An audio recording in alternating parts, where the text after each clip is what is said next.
사랑하는 성도 여러분, 지난 한 주간 동안도 하나님의 은혜 안에서 평안하셨는지요? 늘 우리의 삶 속에 함께하여 주시는 주님과 함께 복된 미국 생활을 이루어 나가시기를 주님의 이름으로 축원합니다. 며칠 전에 청소년 상담 사역을 하시는 목사님과 통화를 할 기회가 있었습니다. 통화를 하던 중에 그분이 얼마 전에 상담을 하였던 상담 사례를 소개해 주었는데, 사례를 들으면서 많은 유익함과 깨달음을 얻었습니다. 평소에는 매우 성실하게 학교 생활도 잘했고 또 교우 관계도 좋았던 자녀였는데 언제부터인지 매우 게으른 모습으로 살아갔습니다. 처음에는 이제 시간이 좀 지나고 나면은 다시 성실하게 살아가겠지 하면서 지켜보았는데, 생각했던 것보다 점점 더 게을러지고 나태해지는 것입니다. 그래서 잔소리도 많아졌고 나중에는 자녀와 큰 다툼도 하게 되어서 상담을 하러 오게 되었다고 하였습니다. 목사님은 청소년뿐만 아니라 모든 사람들이 성실하고 부지런하게 살던 사람들의 삶의 패턴이 게으르고 나태한 모습으로 바뀌게 되면은 우선적으로 지금 눈에 보여지고 있는 게으른 현상만을 가지고 비난하고 판단하면 안 된다고 하였습니다. 왜냐하면은 그렇게 삶의 모습이 바뀌게 된 원인이 있기 때문입니다. 그러면서 대부분의 사람들이 그렇게 게을러지게 되는 것은 삶 속에 자신이 감당하지 못하겠다고 여겨지는 두려움이 생겨났기 때문에 비롯된 것이라고 설명을 해 주었습니다.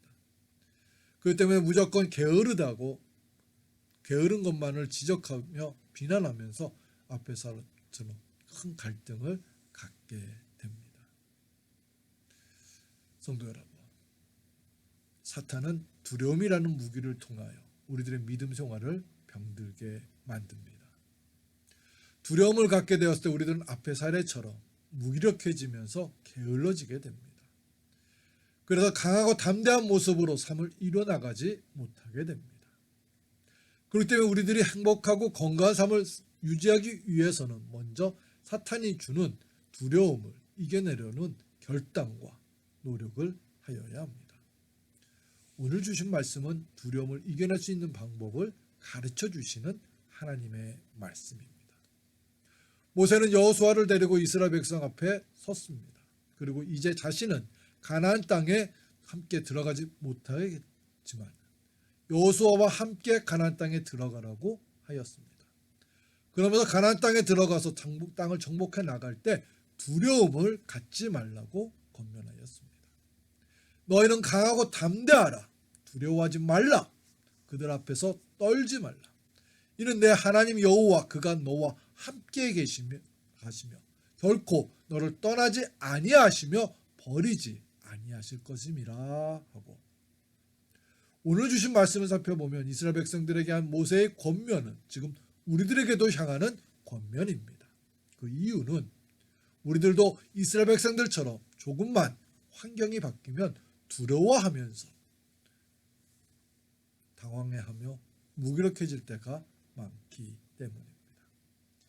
미래에 대한 불안과 두려움을 갖게 되면서 우리들은 현재의 삶도 무기력한 모습으로 불성실하게 살아가게 됩니다. 성도 여러분, 우리 앞에 어떤 어려운 상황이 생겼을 때 쉽게 당황하면서 이제는 하나님께서 나를 버리셨구나 하는 잘못된 생각을 갖지 말아야 됩니다. 하나님께서는 본문의 말씀처럼 우리를 떠나가지도 않으시고 또 버리시지도 않으십니다. 하나님께서는 약속하신 말씀을 꼭 지키시는 신실하신 분이십니다.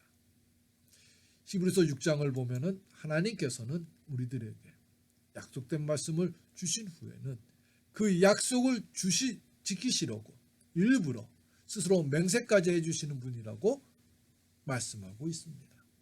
하나님은 약속을 기업으로 받는 자들에게 그 뜻이 변하지 아니함을 충분히 나타내시려고 그 일을 맹세로 보증하셨나니, 이는 하나님이 거짓말을 하실 수 없는 이 두 가지 변하지 못할 사실로 말미암아 앞에 있는 소망을 얻으려고 피난처를 찾은 우리에게 큰 안위를 받게 하려 하심이라. 하나님께서는 일부러 약속을 지키겠다고 맹세까지 하시는 사랑의 하나님이십니다. 그리고 우리의 삶이 하나님을 기쁘시게 하는 삶을 살아가지 않는다고 하여서 쉽게 우리를 포기하지 않으시는 분이십니다.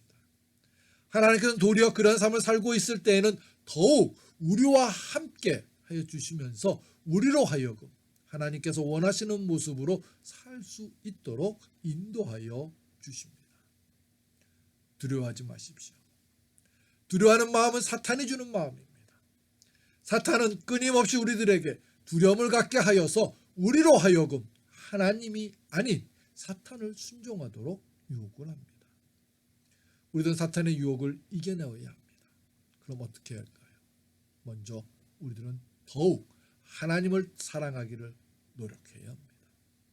그 이유는 사랑하는 마음을 가질 때 믿음을 갖게 되고 또 두려움이 없어지게 되기 때문입니다. 사랑 안에 두려움이 없고 온전한 사랑이 두려움을 내쫓나니 두려움에는 형벌이 있습니다. 두려워하는 자는 사랑 안에서 온전히 이루지 못하였느니라. 어느 가난한 농부가 말을 팔기 위해서 시장에 갔습니다. 시장에 갔더니 그때 마침 소를 파는 사람이 말과 바꾸자고 하였습니다. 그래서 바꿨습니다. 농부는 그런 방법으로 자신이 가진 것을 계속 바꾸어 갔습니다. 소는 거위와 바꾸었고 거위는 닭과 그리고 나중에는 썩은 사과 한 봉지와 바꾸게 되었습니다. 농부는 썩은 사과 한 봉지를 가지고 집으로 오던 중 학식이 높은 귀족을 만났습니다. 농부는 그 귀족에게 말을 썩은 사과 한 봉지와 바꾸게 된 이야기를 했습니다. 그랬더니 귀족은 이렇게 말했습니다. 당신은 오늘 집에 가면은 쫓겨날 거예요. 이 말에 농부는 이렇게 대답을 하였습니다. 아닙니다. 내 아내는 참 잘했어요 라고 인정해 줄 것입니다. 이 말에 귀족은 웃으면서 아내가 그렇게 말한다면은 내가 가지고 있는 보화를 당신에게 주겠소. 이에 두 사람은 함께 집으로 갔습니다. 농부는 아내에게 시장에서 있었던 일을 모두 이야기했습니다. 그러자 아내는 이렇게 말했습니다. 여보, 참 잘했어요. 귀족은 깜짝 놀랐습니다. 그리고는 약속한 대로 자신의 보화를 농부에게 모두 주었습니다. 성도 여러분, 아내가 참 잘했어요라고 한 것은요, 남편을 사랑하기 때문에 그의 행동을 신뢰했던 것입니다. 귀족이나 어떤 우리들이 볼 때는 어리석은 행동을 했다고 판단할 수 있지만은 그 아내는 남편이 그렇게 바꾸게 될 수밖에 없었던 것을 신뢰했기 때문에 남편을 사랑하는 마음으로 참 잘했어라고 말한 것입니다. 우리가 하나님을 사랑할 때 하나님의 약속을 신뢰할 수 있게 되는 것입니다. 어떻게 이런 말씀을 해주실까? 과연 이루어질 수 있을까? 그러나 우리가 하나님을 사랑하시면 하나님께서 해주신 약속이니까 하면서 신뢰할 수 있게 되는 것입니다. 우리는 지금보다도 더 많이 하나님을 사랑하기를 노력해야 합니다. 부활하신 예수님께서 갈릴리로 제자들을 만나려고 갔습니다. 부활하셨다는 예수님을 의심하시면서 다시 어부로서의 삶을 살고자 했던 그 제자들 중에는 베드로도 있었습니다. 그때 예수님께서 베드로에게 똑같은 내용의 질문을 3번 하였습니다. 그 질문은 내가 나를 사랑하느냐입니다. 비록 예수님을 모른다고 3번씩이나 부인을 하였던 베드로였지만 이제 새로운 소명을 주시면서 예수님께서 베드로에게 원하셨던 것은 물질이나 능력이 아니었습니다. 지금부터는 예수님을 지금보다도 더 사랑할 것인지만을 확인받으셨던 것입니다. 그리고 이것은 지금 우리들에게도 마찬가지로 원하시는 것입니다. 누구누구 아무개야 지금부터는 나를 더욱 사랑할 것이냐 하고 물으십니다.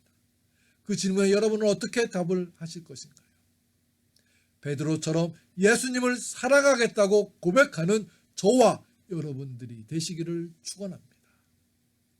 두 번째로 우리는 늘 하나님의 말씀을 간직하며 살기를 노력해야 합니다.